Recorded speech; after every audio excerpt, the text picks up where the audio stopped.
呢一位祖籍屬廣東潮州嘅泰國華裔，佢到底點樣一步步成為港台娛樂圈人人信服、爭相拜訪嘅泰國白龍王？唔通呢一個世界真係存在神仙託世？大家好，歡迎翻到嚟大灣區迷檔案。咁講到泰國白龍王，原來佢唔係咩人都見㗎。喺咁多年嚟，佢一直保持星期五六日每日見100位有緣人，而且從來唔收錢，只係隨緣接受善信嘅樂捐。所以想見佢，基本就要從凌晨開始排隊。另外，見面之前要先登記，如果冇緣分，亦都會提前告知。咁喺眾多信徒入邊，白龍王最錫嘅一定係梁朝偉，因為佢係白龍王唯一公開承認嘅契仔，所以梁朝偉多年嚟對白龍王嘅說話亦都言聽計從。而最經典嘅一次就係白龍王同梁講，如果最近有咩跳樓戲，你千祈咪制，千祈唔好拍。後嚟返到香港之後，果然有呢一種劇本。咁之後，梁就謹記佢義父白龍王嘅叮囑，後面揾咗替身幫佢拍呢一啲鏡頭。而最後呢一個經驗豐富嘅替身，就真係幫梁擋咗一劫，跌斷咗隻腳。所以梁喺多年嘅幫助下，每年白龍王嘅生日，佢都會好上心，一定親自飛去泰國陪佢賀壽。不過雖然白龍王好錫梁朝偉，但係奇怪嘅係佢點都唔肯見梁朝偉嘅太太劉嘉玲。相傳喺早期時，梁朝偉同劉嘉玲一同着住白衫白褲去拜見白龍王，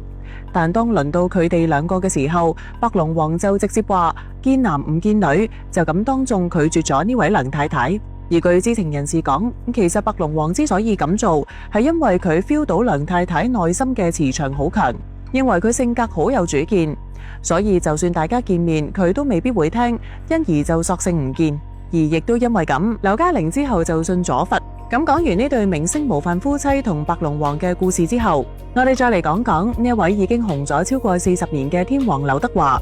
咁大家可能都好清楚，佢由忘情水到無間道，佢嘅作品影響咗幾代人，係公認嘅娛樂圈長青樹。經典嘅係喺2022年疫情期間，佢喺某音線上開咗場關閉打賞嘅演唱會，其累計觀看人數竟然超過咗3.5億人。要知道，當時某音嘅入活躍用戶大約為6億，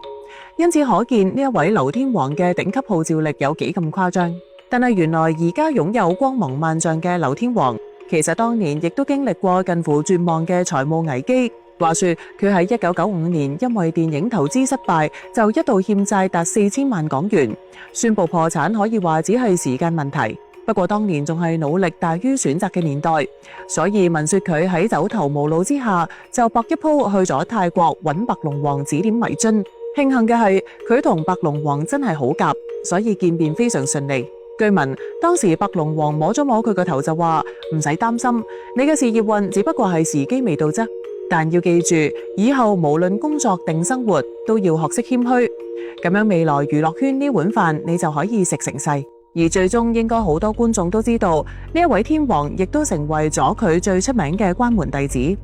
咁講埋另一位娛樂圈長青樹古天樂，其實好多人都知道，啱出道嗰時嘅古天樂非常白，同而家嘅膚色根本就大纜都扯唔埋。而傳聞話，當年佢以奶油小生形象拍完《神雕俠侶》紅咗之後，是非亦都多咗起身，導致年少時期好多唔光彩嘅黑料就俾人挖咗出嚟講，所以啱紅冇幾耐就俾無線雪藏。而後嚟通過經紀人搭路，當時嘅古天樂亦都去咗泰國揾白龍王指點迷津。慶幸嘅係佢哋嘅見面非常順利，而且仲好有趣。聞說白龍王望咗佢2眼就叫佢走，話過1個禮拜再嚟揾佢。而當其時食咗閉門羹嘅古天樂就成個人都懵晒，問點解，而白龍王就只係回應咗佢4個字：時機未到。因而當時嘅古仔就只好多留1個禮拜喺泰國邊玩邊等。咁好快到咗1個禮拜之後嘅見面，出奇嘅係今次白龍王同上次見面嘅神情，簡直就可以話係判若兩人。佢望住古仔滿意咁講道：你而家個樣得啦，你可以馬上訂機票返香港啦。所以成個見面2分鐘都唔使。而神奇嘅係佢就係憑住呢一個獨特形象一鋪翻身紅到而家，而且之後都再冇白過，亦都再冇出過任何負面新聞。之後仲成為咗人盡皆知嘅大慈善家。咁除咗以上大家比較熟悉嘅明星之外，仲有導演王晶、黎明、舒淇、任賢齊、余文樂等。呢啲港台比較出名嘅人物都係白龍王嘅知名信徒。咁講完正面教材，大家又知唔知白龍王曾經提醒過一位台灣藝人，叫佢一定要戒色，如果唔係事業會受到重大影響。所以呢個反面教材嘅主角，大家又知唔知係邊個呢？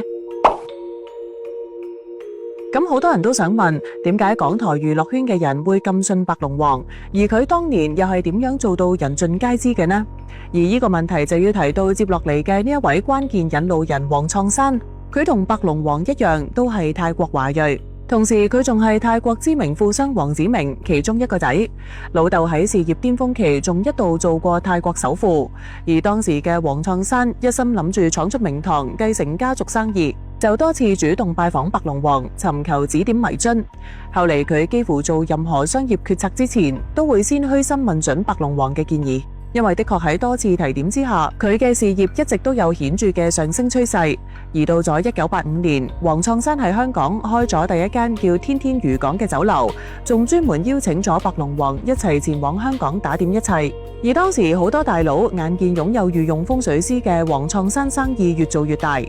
白龍王好靈嘅名聲就係趁呢一次去香港嘅機會，從其他股東嘅口中一傳十，十傳百咁傳到去香港娛樂圈。咁當中我哋比較熟悉嘅知名藝人，包括譚詠麟、陳百祥、曾志偉、苗僑偉等一眾知名人物，佢哋都係當其時香港娛樂圈第一批最早嘅白龍王信徒。不過當時早期令白龍王喺香港打響名堂嘅並唔係知名藝人，而係向氏兄弟。聞說1997年金融風暴，向氏兄弟嘅永盛集團面臨嚴重經營危機，於是乎兩兄弟就連夜專程飛到泰國芭提雅尋求白龍王嘅提點。而當其時一同前往泰國仲包括咗向華勝嘅女朋友張玉珊。最精彩嘅係受點化之後，白龍王仲特別同向華勝強調到，你女朋友好旺你，係出咗名嘅旺夫相，所以你要好好對佢先得。而之後亦都的而且確，向氏兄弟嘅運氣就逐漸好咗起身，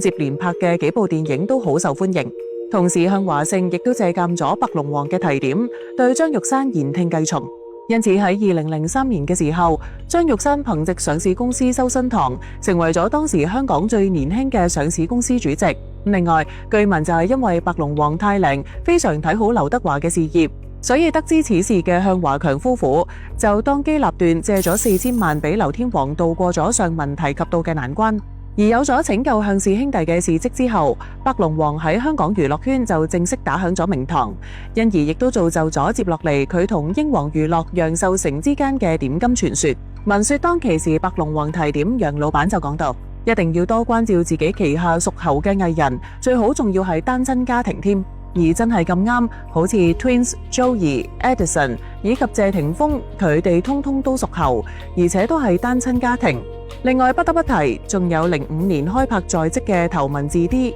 聞說當時揀男主角一度陷入咗困局，原因係林建岳同劉偉強嘅意見對立，佢哋一個想俾陳冠希做，而另一個就想俾周杰倫做。咁最後出於互相尊重，就只好將呢個波踢咗俾白龍王。而最終大家亦都知道，男主角藤原拓海俾咗周杰倫演，事關有傳聞話，當其時白龍王就揀咗周杰倫。佢話呢兩個後生仔嘅未來，一個會走上坡路，一個會走下坡路。另外，原來謝霆鋒處於事業低谷嘅時候，都因為老闆楊受成嘅建議，曾經拜訪過白龍王。其中印象最深嘅係，白龍王叫佢最近一定要小心車。而聽完提點之後嘅謝霆鋒，第二日同個妹食飯就真係冇揸車，改咗搭的士。而神奇嘅係，白龍王真係好準，事關部的士開咗一半路程就真係撞到人。最後仲有呢一出紅遍大江南北嘅《無間道》。不過可能好多人都唔知，最初呢一部電影嘅戲名其實係叫《無間行者》，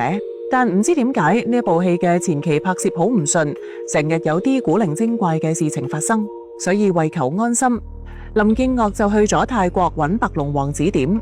而了解事情全貌之後，白龍王就講到《無間行者》呢個名唔好，將佢改名叫《無間道》啦。之後仲豎起咗3隻手指講到呢一部電影可以拍3部。而之後白龍王亦都親自嚟到香港主持咗開鏡儀式，並喺整個過程中為眾人祈福。咁後面嘅事我哋都知道，喺香港電影嘅低迷時期，無間道逆流而上，創下咗香港電影史嘅票房奇蹟，而且仲令香港電影再次回暖返到國際舞台。大家發唔發覺唔少充滿傳奇色彩嘅人，前期往往都有段平凡嘅過去，就好似泰國白龍王咁，所以大家一定要多啲傳遞正能量，好運先會埋你嘅身。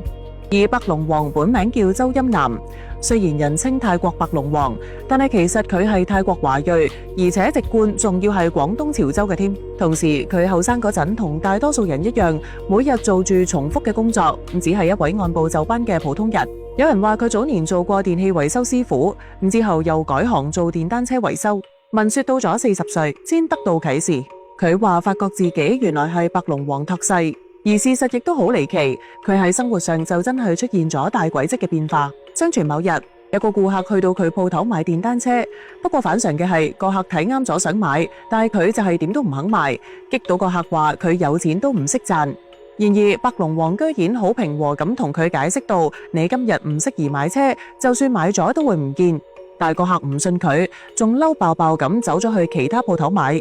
不過出奇嘅係，唔夠一個禮拜，呢個人就返嚟話佢新買嘅車真係唔見咗，反覆追問白龍王到底點解會咁。不過白龍王當時冇即刻開口回應佢，只係從頭到腳望咗望呢位顧客先講道：唔使急，呢幾日你會交一個好運。而真係冇幾耐，交通部門喺查違章嘅時候，就意外揾到佢之前所報失嘅嗰架電單車。因此呢一位顧客就成為咗佢嘅第一位信徒，同時件事好快傳開咗，成為咗白龍王踏入大眾視野嘅第一步。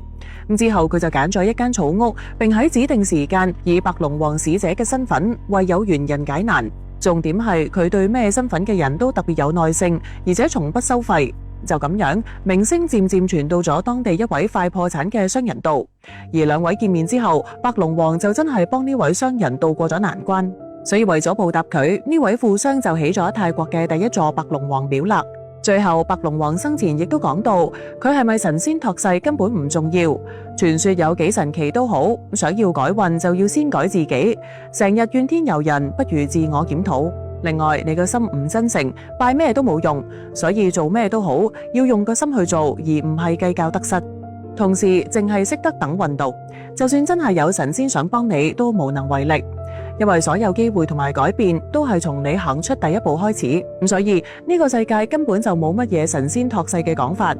只有大家內心嘅能量夠，好事自然就會揾上門。所以喺度，作者都祝大家越嚟越好，喺新嘅一年賺多啲。咁今日就同大家分享到呢度，我哋下期再見，拜拜。